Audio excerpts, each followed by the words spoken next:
नमस्कार, मैं आरबी सिंह यादव और आप देख रहे हैं मेरा YouTube channel R B Singh Yadav editor. आज एक बार फिर कल भी हमने दिखाया था यशवंत वर्मा की कहानी अभी समाप्त नहीं हो रही है। यशवंत वर्मा आप जानते होंगे, वो दिल्ली हाई कोर्ट के जज थे और उनके घर में भारी मात्रा में जो रुपया बरामद होने की बात थी। अब वो खबर सच है गलत है हमें नहीं मालूम, लेकिन तमाम चीज़ें हमारे सामने आ रही हैं। उन चीज़ों को लेकर के सह और मात का खेल चल रहा है।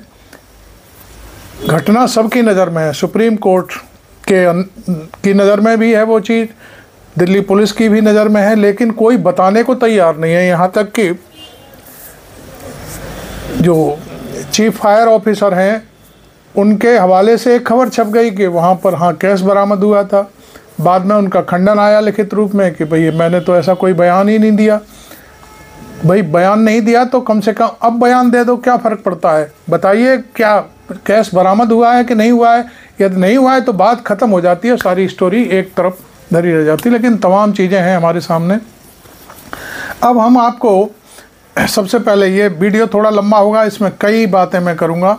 एक दिल्ली हाई कोर्ट के ही एक जज हैं ढींगरा साहब, उनका एक मैं बयान सुनवाऊंगा आपको कि वो क्या कहते हैं। और एक हमारे दिल्ली के जाने माने पत्रकार हैं हेमंत अत्री, उनकी भी एक सोच मतलब जो उनकी जो निचोड़ है, जो उन्होंने अपनी जांच पड़ताल में जो चीज़ें सामने आई हैं उनके बारे में। हालांकि कहते वो भी हैं, अत्री साहब भी यही कहते हैं कि यदि कोई बात नहीं है तो सुप्रीम कोर्ट को, दिल्ली पुलिस को या सीएफओ को इनको क्लियर कर देना चाहिए कि वहाँ पर कोई पैसा नहीं मिला, या बात ही ख़त्म हो जाती है, फिर कोई चर्चा ही नहीं होगी देश में। लेकिन ये सब चीज़ें खुसर पुसर क्यों हो रही हैं? मामले को ऐसा लगता है कि दबाया जा रहा है। तो खैर मैं पहले हम उनको सुन लेते हैं, जो चीफ जस्टिस रहे हैं हाई कोर्ट के ढींगरा साहब, उनका सुनते हैं बयान। उसके बाद फिर हेमंत अत्री को भी साथ में लाएंगे, वो भी सुनेंगे। और अंत में मैं फिर एक बार आऊँगा, भाई रवीश कुमार की जो पड़ताल है उसको भी मैं ज़रूर दिखाऊंगा आपको। तो आप पहले इस वीडियो को देख लीजिए, और अभी तक चैनल आपने सब्सक्राइब नहीं किया हो तो ज़रूर कर लें, और वीडियो अच्छा लगे तो उसे लाइक कर और शेयर कर दें। तो देखिए जस्टिस ढींगरा साहब को। These are not allegations. This is actual recovery which has been done from his house without any complainant. The recovery was done because his house was on fire, and fire extinguishing persons, they were there.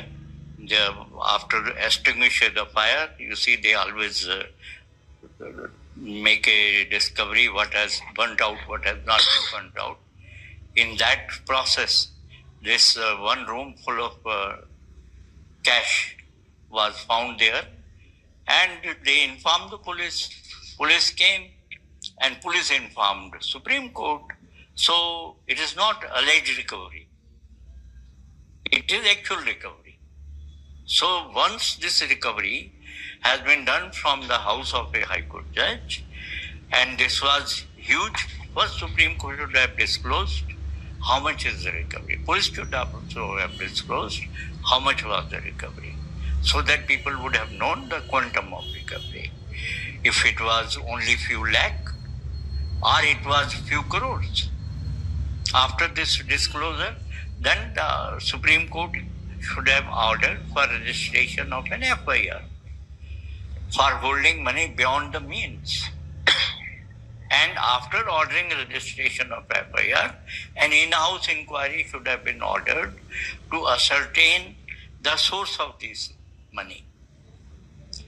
And then impeachment proceedings should have been started, recommended to the parliament.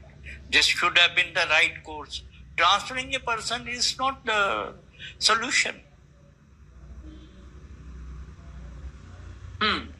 अब आप जाने माने पत्रकार हेमंत अत्री की जो बातचीत है वो हम आपके, उनका एनालिसिस है वो मैं सुनवाता हूं आपको। अब वो सुनिए। जो घटनाक्रम दिल्ली में हुआ 14 तारीख की रात की घटना, और 20 तारीख तक उसकी भनक नहीं लगने दी जाती किसी को। जब जबकि पूरे बहुत सारे सवाल हैं, उसको बिल्कुल मैं दर्शक साथियों के लिए बिल्कुल ब्लैक एंड व्हाइट में खोल देना चाहता हूँ, इशारों में समझ जाएंगे सारे। कोशिश करूंगा सरलीकरण की। 20 तारीख की रात को 11:35 पर 14 तारीख की रात को आग लगती है, फायर ब्रिगेड पहुंचती है। वहां पर वो सारा कारनामा जो कुछ भी हुआ नहीं हुआ, वहां पर नोटों के बड़े बड़े वो मिलते हैं, स्टेशंस जिसको आप बोलते हैं, जिसको कहीं गठरिया बोलते हैं, हेमंत तत्री का बयान, उनकी रिपोर्टिंग, वो सारी वीडियो बना करके कंसर्न पहले दिल्ली पुलिस को बताया जाता है, फिर दिल्ली पुलिस आती है, वो सुप्रीम कोर्ट को बताती है और वो सारा कारनामा होता है। मेरा दर्शक साथियों के सामने कुछ चीजें हैं जो ब्लैक एंड व्हाइट में मैं रखना चाहता हूँ। 14 तारीख की आधी रात का घटनाक्रम और 20 तारीख तक किसी को कोई भनक नहीं। 21 तारीख की सुबह एक अखबार में, अंग्रेजी अखबार में वो खबर छपती है। उस 6 दिनों के बीच में इस खबर को किसने मैनेज किया है? तो दिल्ली का जो ग्रेप वाइन है, जो दिल्ली के अंदर सारा ये है मीडिया सर्कल के अंदर, वो बड़ा स्पष्ट तौर पे सारी चीजों को स्पष्ट कर रहा है कि मीडिया में बात क्यों नहीं आई, किसने छुपाया, नेक्सस क्या है। तो नेक्सस को देखिए आप। इस नेक्सस में एक तो जज के घर में बरामद होगी चीज, तो जज तो हो ही गए सामने। उसके बाद मीडिया के एक बहुत बड़े संपादक का बेटा, मीडिया के एक बहुत बड़े सेलिब्रिटी प्रेजेंटर का भाई, वकील सो कॉल्ड कहने का, यूपी का एक बहुत बड़ा कंस्ट्रक्शन माफिया जिसका कई शहरों में धंधा है, उसका नाम, टैक्स अथॉरिटीज के लोग और पूरी की पूरी ब्यूरोक्रेसी। खास तौर पर आप ये देखिए कि जब दिल्ली पुलिस ने सूचित किया, सारी चीज हुई, तो 2-3 चीजें मैं बड़े स्पष्ट सवाल आपके सामने रखना चाहता हूँ दर्शकों के लिए। इस पर जब सारी चीजें हुई, दिल्ली पुलिस ने वो सब कुछ देखा, सुप्रीम कोर्ट को सूचित भी कर दिया, तो हर जगह जहां पर इस तरह की चीज मिलती है तो उसका रिकवरी मेमो बनाया जाता है कि भाई ये बरामदगी हुई है। होता कैसे है, जब फायर ब्रिगेड जब आग बुझाती है तो उसके बाद वो इंस्पेक्शन करती है उस साइट, कहीं कुछ और तो नहीं रह गया, और वो सारा उस इंस्पेक्शन के दौरान ये नोट मिले, नोटों के गट्ठे मिले कट्टों के अंदर। तो जब वो मिले तो दिल्ली पुलिस को बता दिया गया। दिल्ली पुलिस ने क्या उसका वो बढ़ाया, क्या पूरे का पूरा बरामदगी का मेमो जिसको कहते हैं, नहीं बनाया।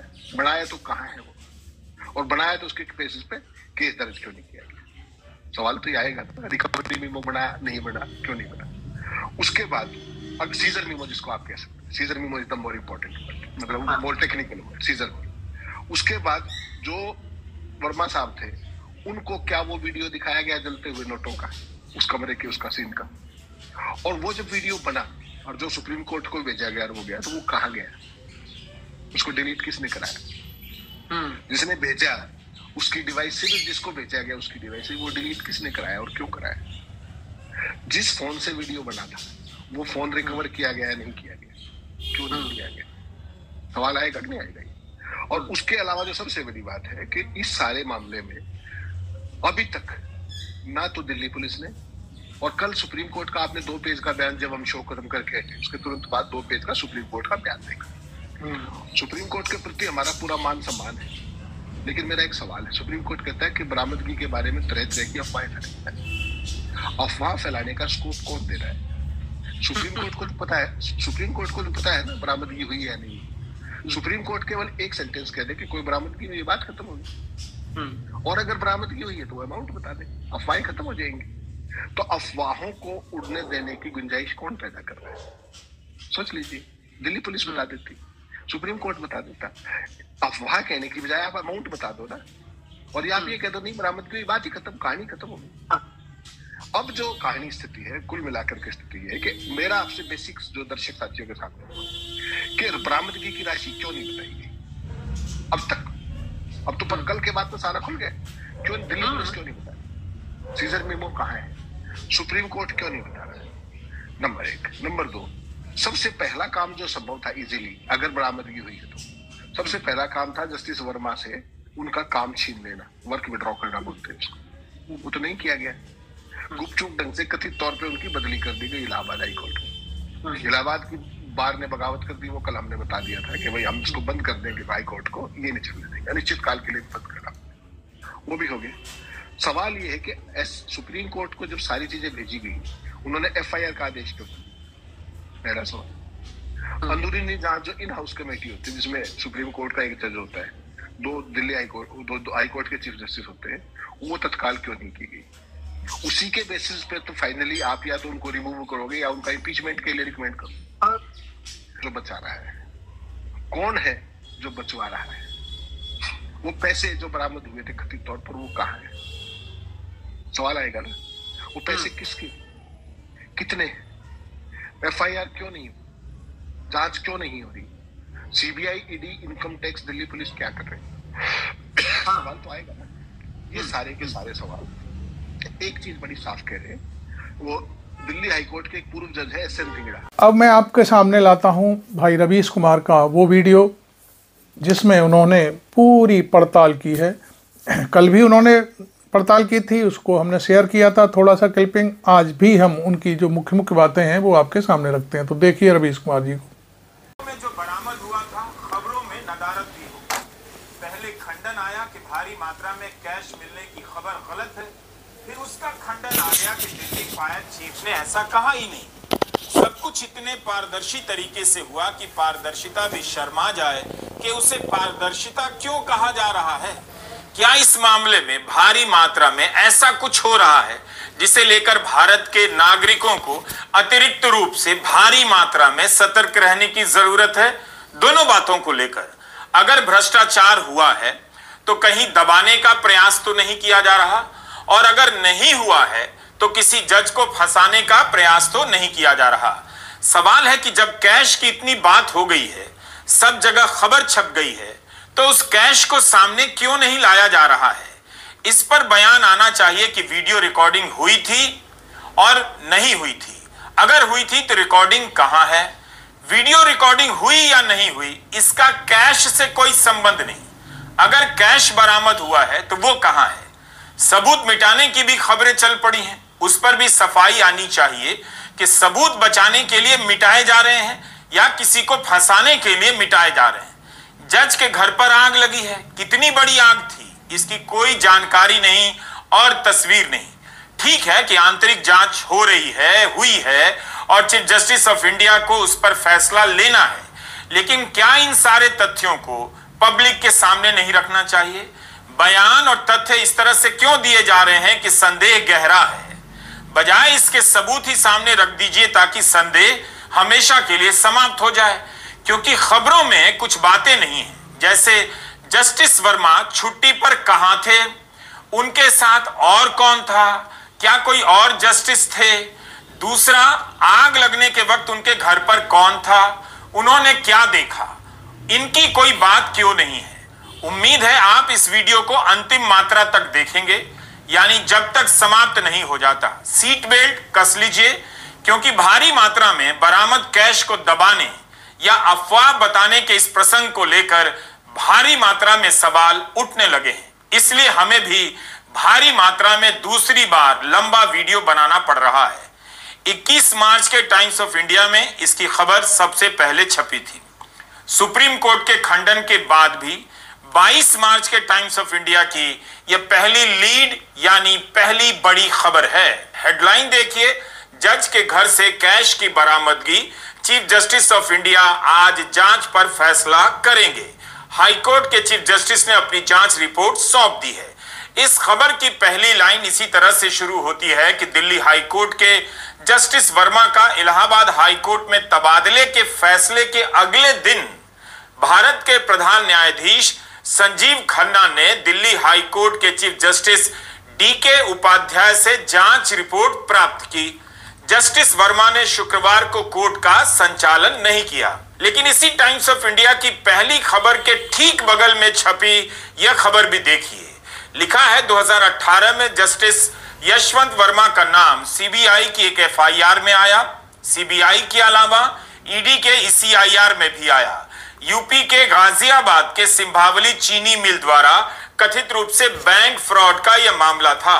2012 से पहले का मामला है। अक्टूबर 2014 में इलाहाबाद हाईकोर्ट में जज बनाए जाने से पहले जस्टिस वर्मा इसी चीनी मिल के गैर कार्यकारी निदेशक थे।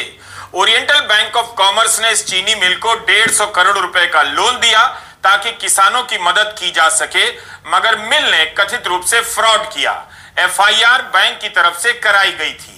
2014 में जज बनने के बाद जस्टिस वर्मा ने निदेशक के पद से इस्तीफा दे दिया, लेकिन सीबीआई की एफआईआर में जस्टिस वर्मा को 10 निदेशकों में से एक के रूप में नामित किया गया। हिंदुस्तान टाइम्स की श्रुति कक्कड़ ने अपनी रिपोर्ट में लिखा है कि सीबीआई को जब आभास हुआ कि वर्मा न्यायाधीश बन चुके थे और 2014 में निदेशक के पद से इस्तीफा दे चुके थे, वर्मा का नाम एफआईआर से हटा दिया गया। मार्च 2024 में सुप्रीम कोर्ट ने इस मामले में इलाहाबाद हाई कोर्ट के सीबीआई जांच के निर्देश को पलट दिया। 3 जजों की बेंच थी, justice D.Y.. Chandrachud, justice Pardiwala और जस्टिस मनोज मिश्रा। जब नाम हट गया और सुप्रीम कोर्ट ने मुहर लगा दी, तब फिर इस खबर को सामने लाने का क्या मतलब और मकसद हो सकता है? क्या धनंजय महापात्रा कुछ और कहना चाहते हैं? इसका मतलब आप जस्टिस वर्मा को लेकर एक ही साथ 2 खबरें देख रहे हैं। एक खबर है उनके घर में कथित रूप से भारी मात्रा में कैश बरामदगी की जांच की रिपोर्ट पर भारत के प्रधान न्यायाधीश के फैसले की खबर है, और उसी के बगल में 150 करोड़ के लोन फ्रॉड के मामले में एफआईआर में उनके नाम होने की खबर। तो कौन सी खबर खत्म हो गई और कौन सी खबर जिंदा हो गई? दूसरी खबर चीनी मिल वाली इस वक्त क्यों सामने लाई जा रही है? यह सब सवाल सबके सामने होना चाहिए। Dhananjay Mahapatra Supreme Court cover करने वाले टाइम्स ऑफ इंडिया के पुराने पत्रकार हैं। वे कोर्ट की प्रेस रिलीज की इस लाइन को रेखांकित करते हैं और सवाल करते हैं कि कोर्ट ने लिखा है कि सूचना मिलने पर दिल्ली हाई कोर्ट ने आंतरिक जांच शुरू कर दी। इस बात पर धनंजय सवाल करते हैं कि वह सूचना क्या थी, यह नहीं लिखा गया है। महत्वपूर्ण बात है, 21 मार्च की शाम 6 बजे के आसपास सुप्रीम कोर्ट की प्रेस रिलीज आती है। वैसे तो धनंजय महापात्रा इस प्रेस रिलीज को भी रेयर यानी दुर्लभ घटना बताते हैं, लेकिन जब शहर में यह बात फैल चुकी थी कि भारी मात्रा में कैश बरामद होने की खबर आई है, तब फिर इसे लेकर सूचना क्यों लिखा गया? दूसरे दिन जब दिल्ली अग्निशमन दल के प्रमुख अतुल गर्ग खंडन कर चुके हैं कि उन्होंने कैश नहीं मिलने की बात कभी नहीं कही, उस बात को टाइम्स ऑफ इंडिया ने हेडलाइन में जगह नहीं दी है। एक रिपोर्टर अपनी खबर का बचाव कर रहा है और नागरिक देखना चाहता है कि न्यायपालिका अपनी साख का बचाव कैसे करती है। Do you get my point? क्या यह मामला समझ में आ रहा है? टाइम्स ऑफ इंडिया दूसरे दिन भी धनंजय महापात्रा की खबर की हेडलाइन में यह नहीं लिखता कि गलत जानकारी थी और अफवाहें फैलाई गईं, जबकि 21 मार्च की शाम 6 बजे के बाद जारी हुए सुप्रीम कोर्ट की प्रेस रिलीज में लिखा है कि जस्टिस यशवंत वर्मा के घर जो घटना हुई उसे लेकर गलत जानकारी चल रही है और अफवाहें फैलाई जा रही हैं। जानकारी मिलने पर दिल्ली हाई कोर्ट के चीफ जस्टिस ने आंतरिक जांच प्रक्रिया शुरू करके सबूत और जानकारी जमा करना शुरू कर दिया है। 21 मार्च को कोलेजियम की बैठक से पहले दिल्ली हाई कोर्ट के चीफ जस्टिस ने जांच शुरू कर दी और आज यानी 21 मार्च को वे अपनी रिपोर्ट भारत के चीफ जस्टिस को सौंपेंगे। आगे की कार्रवाई के लिए इस रिपोर्ट की जांच की जाएगी। ऐसी खबरों को ध्यान से देखना होगा, समझना होगा कि आपकी आंखों से कोई काजल चुरा रहा है या धूल झोंक रहा है। बयानों और खंडनों की कड़ी मिलाते मिलाते कई बिंदुओं को मिलाना मुश्किल हो जाता है। एक बात समझ में नहीं आई, सुप्रीम कोर्ट का बयान शाम 6 बजे के आसपास आता है, जिसमें कहा जाता है कि दिल्ली हाई कोर्ट के चीफ जस्टिस तथ्यों की जांच कर रहे हैं। वे अपनी रिपोर्ट सुप्रीम कोर्ट को देंगे, लेकिन सुबह के वक्त ही 21 मार्च की बात कर रहा हूं, बार एंड बेंच पर एक रिपोर्ट आती है। लिखा जाता है कि 21 मार्च की सुबह 11:30 बजे के आसपास दिल्ली हाई कोर्ट के वरिष्ठ वकील अरुण भारद्वाज ने हाईकोर्ट के चीफ जस्टिस देवेंद्र उपाध्याय की बेंच के सामने कहा कि वे इस घटना से चिंतित हैं।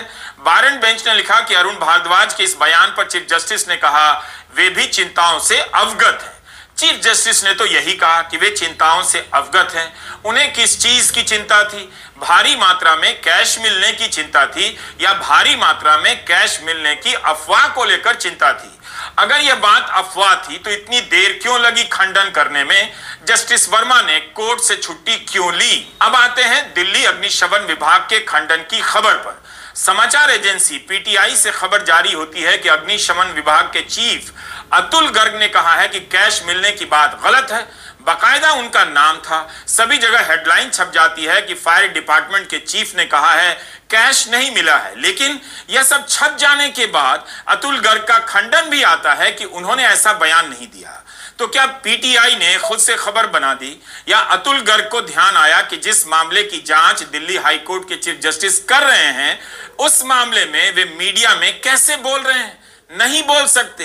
कई बार ऐसी बातों का ध्यान बाद में आता है। 14 मार्च के दिन जस्टिस वर्मा के घर आग लगी और 7 दिनों के बाद फायर डिपार्टमेंट के चीफ अतुल गर्ग का बयान छपता है और फिर खंडन कर देते हैं कि उनका बयान नहीं था।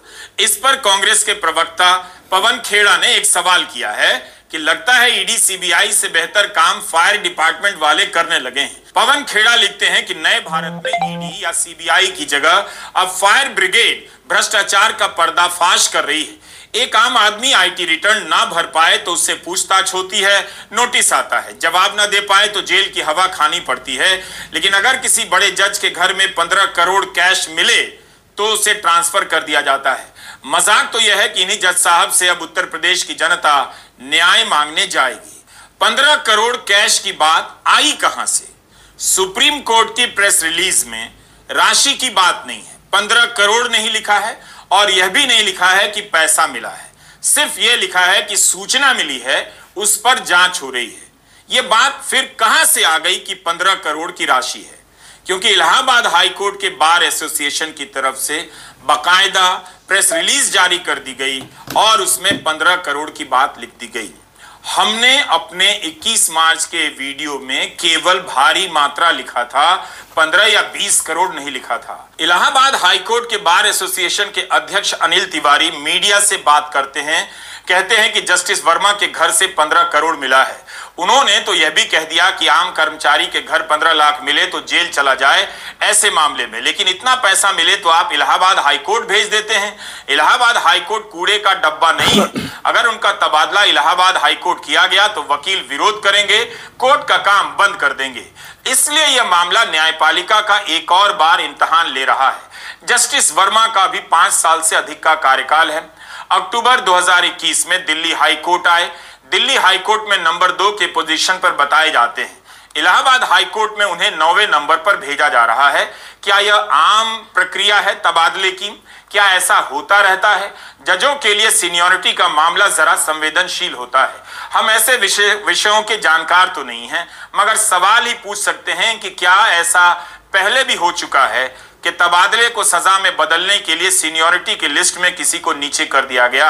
एक सवाल और है कि क्या यह मामला 2019 के रंजन गोगोई मामले जैसा लग रहा है, जब उन पर एक महिला सहकर्मी का कथित रूप से उत्पीड़न और पीछा करने का आरोप लगा तो जजों ने अपनी ही बेंच बना ली, खुद ही सुनवाई कर ली और 1 महीने के बाद फैसला दे दिया कि तत्कालीन चीफ जस्टिस रंजन गोगोई निर्दोष हैं। सबसे शानदार बात यह थी कि इस कमेटी में तत्कालीन चीफ जस्टिस रंजन गोगोई भी थे, जबकि उन पर ही आरोप लगा था।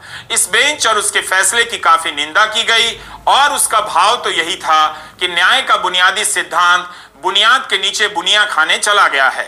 अब हम भी अपने मन की बात कहना चाहते हैं। भारत में भ्रष्टाचार केवल अपराध नहीं है, बल्कि सामाजिक और राजनीतिक दर्शन भी है। इसकी दार्शनिक व्याख्या इसकी कानूनी व्याख्या से कहीं ज्यादा महान और महीन प्रतीत होती है। हम सभी जानते हैं कि भारत में एक अदालत है जिसका काम है भ्रष्टाचार के मामलों में सुनवाई करना, लेकिन एक अदालत और है जो अदृश्य है। इस अदालत में भ्रष्टाचार ही जज है, भ्रष्टाचार ही वकील है, भ्रष्टाचार ही आरोपी है, भ्रष्टाचार ही मिलकर भ्रष्टाचार से सवाल करता है, भ्रष्टाचार ही सबूत देता है और भ्रष्टाचार ही फैसला करता है कि भ्रष्टाचार नहीं हुआ और फिर भ्रष्टाचार को अफवाह घोषित कर दिया जाता है। न जाने कितनी जगहों पर जस्टिस यशवंत वर्मा की तस्वीर छप चुकी है और भारी मात्रा में कैश मिलने की खबर भी। अगर जज पर संदेह किया जा रहा है तो इस संदेह को जगह मिलनी चाहिए कि कहीं उन्हें फंसाया तो नहीं जा रहा। लेकिन जस्टिस वर्मा खुद एक सक्षम व्यक्ति है, उन्हें किसी तरह से अपनी बात प्रेस के सामने अब रखनी पड़ेगी, क्योंकि नुकसान तो उनकी साख को हो रहा है। 2018 की जनवरी में सुप्रीम कोर्ट के 4 वरिष्ठ न्यायाधीश बाहर आ गए, प्रेस कॉन्फ्रेंस करने लग गए। इनमें रंजन गोगोई भी थे जो आगे चलकर चीफ जस्टिस ऑफ इंडिया बनते हैं, फिर राज्यसभा के सांसद मनोनीत होते हैं। तो इसका मतलब यही हुआ कि जजों को प्रेस में आकर बात कहने से कोई खास नुकसान नहीं होता। तो ऐसा नहीं है कि सिटिंग जज प्रेस से बात नहीं कर सकते। और यह भी नोट करना चाहिए कि बीजेपी के आईटी सेल के चीफ अमित मालवीय जस्टिस वर्मा की खबर को लेकर ट्वीट कर रहे हैं। ग्रॉक से पूछा गया कि भारत में सबसे ज्यादा नापसंद किया जाने वाला कौन सा अकाउंट है जो गलत और नफरती खबरें फैलाता है, तो ग्रॉक ने अमित मालवीय का नाम लिया। इसलिए यह मामला इतना सीधा सपाट नहीं लगता। सवाल है कि जस्टिस वर्मा फंस गए हैं या फंसाए गए हैं। कि इस मार्च को जिस तरह से खबरें छपी, उससे यह सवाल उठता है कि कोर्ट को कवर करने वाले इतने सारे अनुभवी पत्रकार क्या अफवाह के आधार पर खबर लिखने की हिम्मत करेंगे? क्योंकि इस खबर में एक अफवाह नहीं है, कई सारी अफवाहें हैं। जैसे घर में आग लगने पर एक कमरे में भारी मात्रा में कैश का मिलना, उसका वीडियो बनाया जाना, दमकल कर्मी का वरिष्ठ अधिकारी को बताना, फिर बात चीफ जस्टिस तक पहुंचना, चीफ जस्टिस का कोलेजियम की बैठक बुलाना, अंतरिम जांच का आदेश देना, जस्टिस वर्मा का तबादला इलाहाबाद हाई कोर्ट कर देना। एक प्ले स्टेशन नहीं दिला सकते ना? मैं जा रहा हूँ घर छोड़ के। रुक, मंगा दिया। ओके, ये क्या है पापा? दमकल विभाग के प्रमुख का कैश मिलने वाली बात का खंडन करना और फिर कहना कि बयान उनका नहीं। इतनी सारी अफवाहें किसने फैला दी और कैसे फैल गई? सेम टू सेम अफवाहें अलग अलग अखबारों के पत्रकारों तक कैसे पहुंची? टाइम्स ऑफ इंडिया के धनंजय महापात्रा की इस खबर को इतनी आसानी से अफवाह कह दिया गया, लेकिन दूसरे दिन भी धनंजय ने अपनी खबर को गलत नहीं कहा, बल्कि जस्टिस वर्मा से जुड़े भ्रष्टाचार के एक और मामले को छाप दिया। धनंजय महापात्रा लंबे समय से कोर्ट कवर करते हैं। क्या वे इतनी आसानी से अफवाहों के फेर में फंस जाएंगे? हम नहीं जानते, मगर सवाल उठाना चाहते हैं।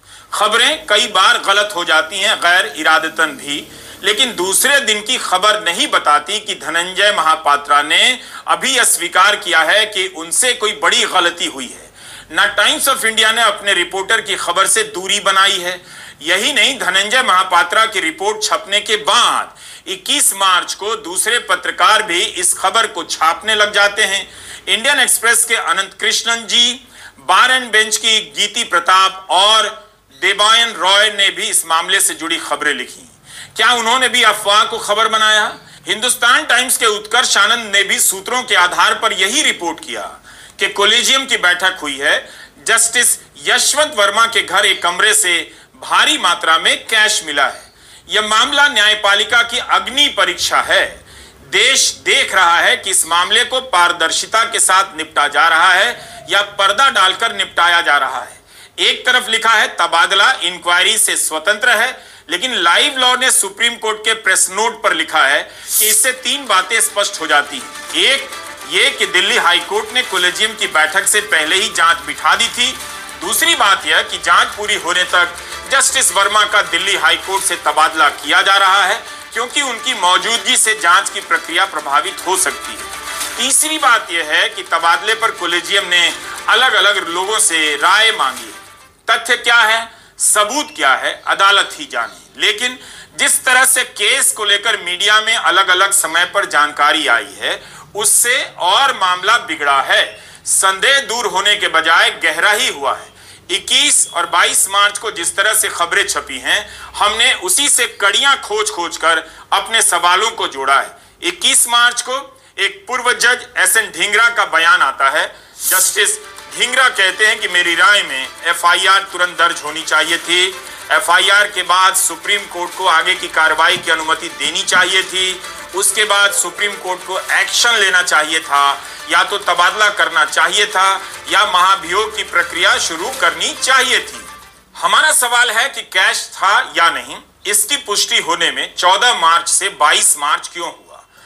हमने आपको ये सारी चीज़ें दिखाई, रवीश कुमार की पड़ताल के कुछ हिस्से भी दिखाए, पहले भी हमने सारी चीज़ें दिखाई। आपको ये वीडियो कैसा लगा ज़रूर बताएं, और चैनल अभी तक सब्सक्राइब ना किया हो तो सब्सक्राइब कर लें। Thank you very much. मैं आरवी सिंह यादव।